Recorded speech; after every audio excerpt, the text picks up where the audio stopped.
Sa isang tahimik na bayan, may isang masayahing guro na nagngangalang Miss Russell. Sa kanyang nakakahawang ngiti at pusong puno ng pagmamahal, inialay niya ang kanyang buhay sa pag-aalaga sa mga batang isipan.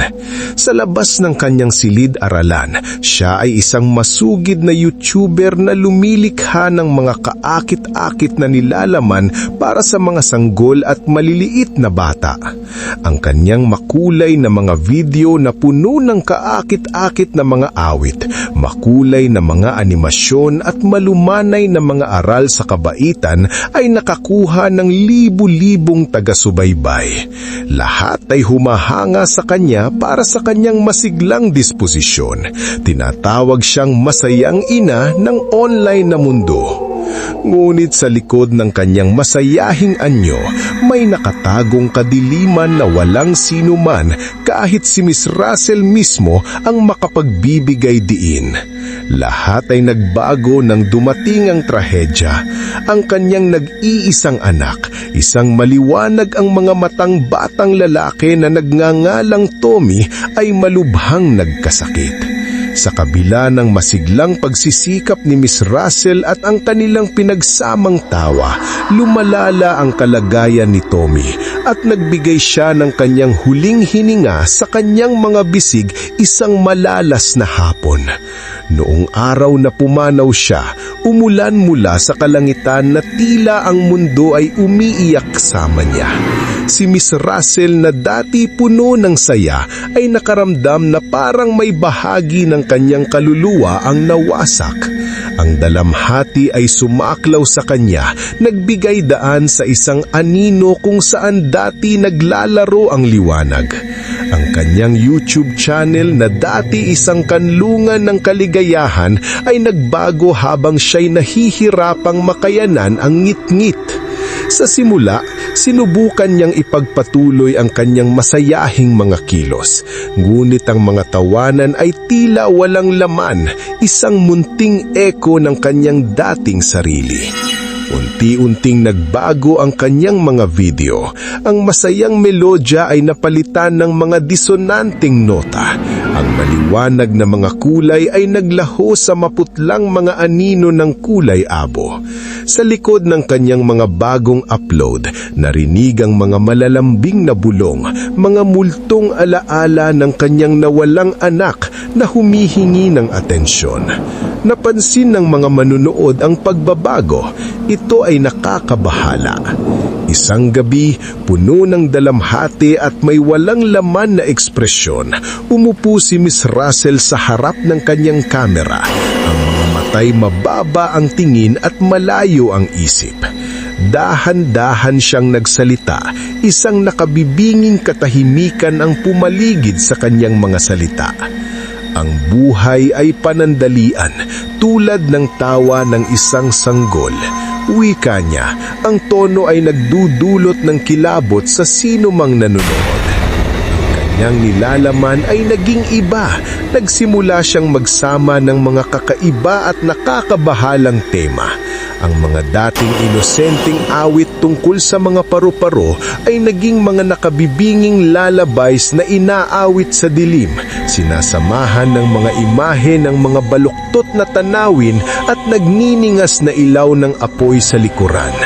Ang mga taga-subaybay na dati sabik na nakatutok para sa kanilang araw-araw na dosis ng kaligayahan ay ngayoy nahuhumaling sa bagong madilim na persona. Mas interesado kaysa natatakot, pinapanood ito sa isang nakabibighang na pagkasindak.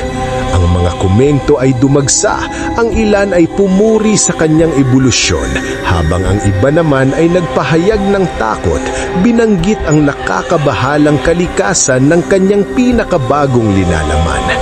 Ano ang nangyari sa mga ngiti? Tanong nila. Ngunit si Miss Russell ay tila wala sa sarili, nalulumbos sa isang mundo kung saan umusbong ang kadiliman. Habang lumilipas ang bawat araw, ang kanyang mga video ay lalong nagiging mabigat, mas nakakabahala. Ang mga dating inosenteng tauhan ay may mga nakatatakot na ngiti. Ang mga animadong bata ay sumasayaw sa mga sementeryo. Ang kanilang tawa ay impitang daing ng mga multo. Ang makukulay na kulay ay naglaho sa malalim na itim at pula.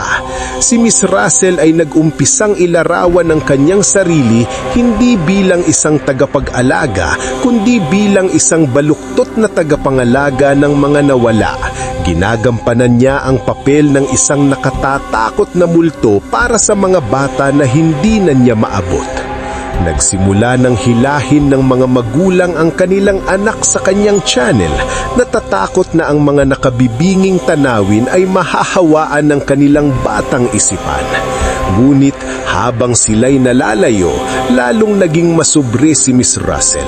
Siya'y nag-iisa sa kanyang tahanan, patuloy na nag-i-edit at nag-a-upload ng mga nilalaman. Bawat video ay hakbang patungo sa kanyang pag-asenso. Ang mga komento ay naging mas madilim, ang mga tanawin ay nagsimulang tumalbog.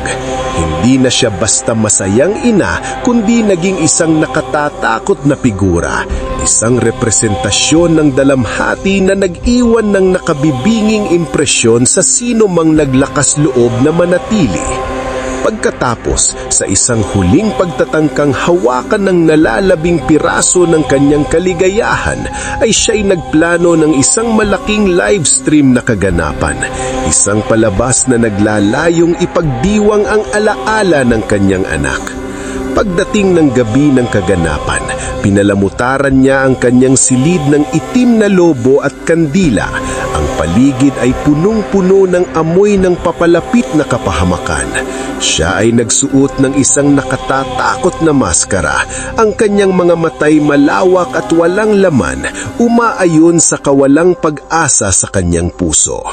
Binuksan niya ang stream ng isang nanginginig na boses, isang nakabibinging katahimikan ang magkasamang tumatangay sa kanyang mga salita. Maligayang pagdating sa pagdiwang ng buhay at kamatayan, mga minamahal na manonood. Wika niya, ang mga salita'y puno ng isang kakaibang tamis na sumasalungat sa kapaligiran.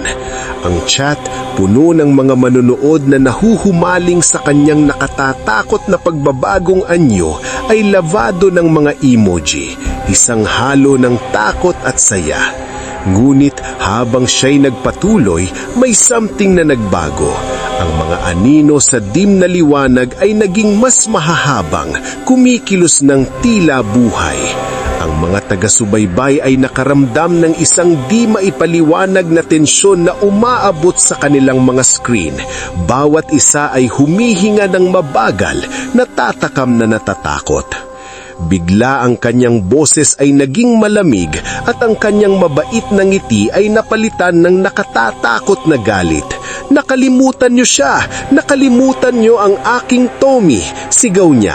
Ang kanyang mga tampo ay nagbago sa likod ng maskara na nagpakita ng isang aspekto ng pagdurusa na hindi mabigkas.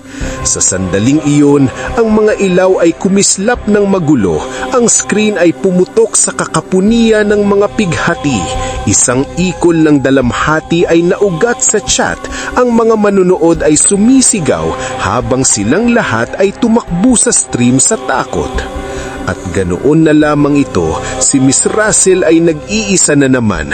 Ang tanging kasama ay ang mga refleksyon ng kanyang dalamhati na naglalaro sa harap niya, nakakulong sa isang walang katapusang siklo ng pagdalamhati. Ang makulay na mundo na kanyang itinayo sa mga bata ay napalitan ng isang napakasamang anyo, isang nakabibinging paalala sa kanya at sa sino mang naglakas loob na manood na ang kadiliman ay nag-aabang sa ilalim lamang ng ibabaw ng kaligayahan. Sa huli, ang masayang guro na dati nagbigay liwanag ng ngiti ay naiwan bilang isang anino ng kanyang dating sarili, Para makailan na naglalakad sa mga anino, isang nakatatakot na ina na kilala bilang Miss Russell nakahuli sa isang masalumuot na sapantala kung saan ang dalamhati ay nagbubunga ng takot. Ang kanyang tawanan ngayon ay isang malalayong eko na nalulunod ng kadiliman na hindi niya kailanman matatakasan.